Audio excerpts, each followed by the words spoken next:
విశ్వాసులు ప్రేమ కలిగి ఉండాలి. ప్రేమ అన్నిటికంటే ముఖ్యమైనది. ఎందుకనగా ప్రభువు మనలను ప్రేమించినటువంటి ప్రేమ ఈ లోకంలో ఎవ్వరూ ప్రేమించలేరు. ఆయన లోకమును ఎంతో ప్రేమించెను. ఈ దినమున మనలను ప్రేమించినటువంటి ప్రేమ, ఆయన ప్రేమ ఎక్కడ కనపడుతుంది అంటే సిలువలో మొదటి మాట దగ్గర తారస్థితిలో కనపడుతుందంట ఆయన ప్రేమ.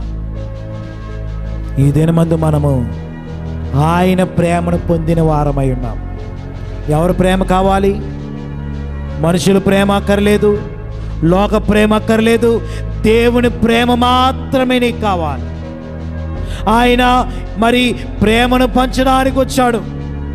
అందుకే ఆయన అంటున్నాడు, నిన్ను వలె నీ పొరుగువానిని ప్రేమించమంటున్నాడు. దేవుని బిడ్డలారా, ఈ ప్రేమ మానవ జీవితమునకు అతి ప్రాముఖ్యమైనది.